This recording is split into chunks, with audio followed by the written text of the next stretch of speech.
Hello and welcome to the June reading wrap-up. We are going to go through all the books that I read in June, from least favorite to the one I loved the most, but let's get right into it.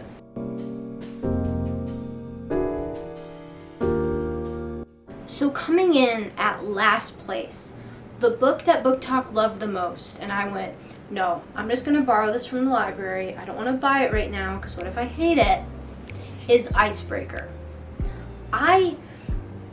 Where was the plot in this book? Don't know. I had such high hopes for this book, the way Book Talk was selling it. Like, no, Book Talk would never lie to me. And then they did. They lied. All the writing in this book, it didn't really flow for me. It was like, it kind of just felt very jumbled. Also, there was so much info dumping. Like, you just had so much information about everyone. And it felt like this set up to a bunch of other books that are going to come, but you're like, I'll learn about those characters in that book. Why are we info dumping about them right now? Let them tell their own story. And that was just so much of the book was just info dumping.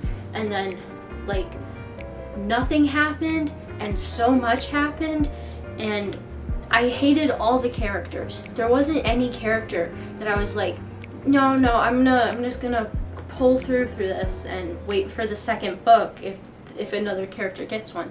No, I don't care about any side character. This book, in a way, felt like maybe like a slice of life, with how much like nothing happened and also so much happened, but still nothing happened. I just did not care for it, did not like it. That's it. That's my opinion. I am giving Icebreaker 1 star. That's it. I'm never going to read it again, never going to talk about it again. This is it. This is the last time I talk about that book.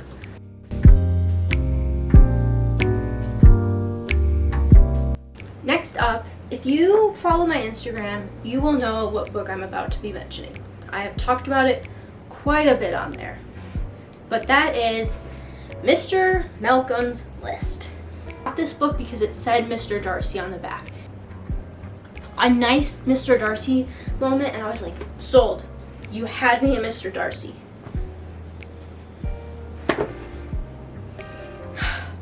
I'm giving this book 2 stars. This book is getting 2 stars. I did not hate it as much as Icebreaker, but like, this book would have been so much better had all the characters not existed. Honestly, this book, it felt like all the characters just like shared a personality the whole entire time of this book, and that there really wasn't anything else going on. The plot of this book, like, I got it, I understood. He's courting the woman, and that was enough for me, where I was like, okay, a little bit better than Icebreaker, because there's like a clear thing, there's an end goal to this book. I don't agree with any of the characters or care about any of the characters, but like, I can see what they are trying to do in the end, and it makes sense and it works for the story. Which is why I'm giving this 2 stars. This is a 2-star read. Did not hate it as much. I'll never read this again. I might not read anything by the author again. That's okay.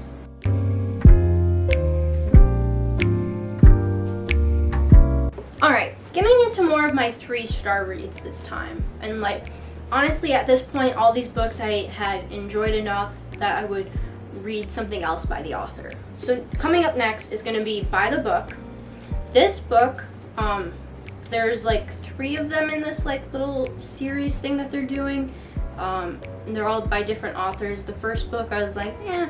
The second book, this was so much better. I don't know, I'm a sucker for a Beauty and the Beast type of plot line, and like, this book did it. This book felt like just like your simple like romance book, like just a classic. It kind of felt like a nice little hug. The only reason I'm giving it 3 stars instead of 4 stars is just because I felt like the characters were more surface level. Like, we didn't really get to truly dig into them, and I kind of wish that we had been given that chance to, and that's alright. I still really enjoyed getting to at least meet the characters and learn a little bit about them. Come on, it's a Beauty and the Beast plotline. You can't go wrong. So yeah, 3 stars for this one. So the next book that I'm also going to be giving 3 stars to is going to be The Worst Best Man. Now, last month I read The Wedding Crasher. Absolutely loved that book. And honestly, it set the bar so high for me that when I came into this one, I was just a little disappointed. But this too is like classic rom-com, enemies to lovers type vibe, though like that didn't last very long. So if you're more of like a slow burn, not really for you, but you might still like it.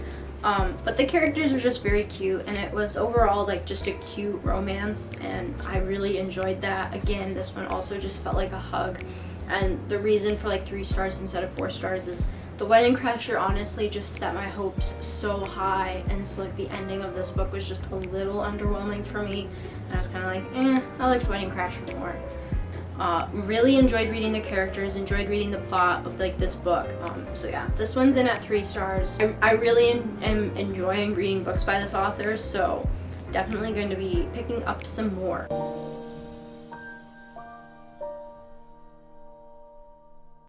So next up, we have Romancing Mr. Bridgerton. I have not read any of the Bridgerton books yet, so I was like, you know what? They're here at the library, I might as well start. I don't know, I'm in my friends to lovers era, and so this book just hit. I know for a lot of people this book didn't hit, but like for me, I was like eating up every single thing that the author was giving me. I was like, yes, please, more. I loved it, loved every second of it. Might reread it, and that might change my mind, it's fine, but like for now, that book was just chef's kiss to me. Now for me, the reason I'm giving this like 4 stars instead of 5 stars is, I don't know, I just wanted a little more out of Penelope's character. It kind of felt like she was being like maybe tamed a little in a way. I don't know if that's the right word that I'm looking for, but like she just felt a little less. Like I read a couple other the Bridgerton books, and like in those ones she had like so much like life and everything to her, and then in this one it just felt like, I don't know, she was a little more dull. That's what I want. She was just a little more dull. I wanted a bit more out of her character, and so for that I was like, no, not really quite the 5 star that I'm looking for, but still very good. And continuing on with my Bridgerton reading, I read To Sir Philip with Love. And I'm also rating this book 4 stars, which I know is not a very popular opinion according to Goodreads, where everybody's like right now rating it like 2 or 3 stars, but it's fine. I don't know. I love a grumpy man. I'm sorry, I just do love a grumpy man in books. And for me, I just loved Philip. I did. I also love Eloise. I loved seeing Eloise in like the stepmom role. I don't know. For me, it's the 4 stars, and like it probably was, for me it was starting off at 3 stars, and then it's like just grumpy man brings it up to 4 stars. Like grumpy man always gets like 1 star all in itself. I'm sorry, I'm a cliche.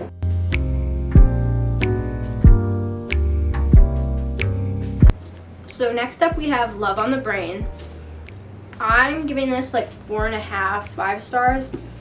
I know, you know what? Same shit as her other books, different font. Ate it right up. I'm sorry. I love me a STEM romance. If it is a STEM romance, I'm there. I'm going to read it.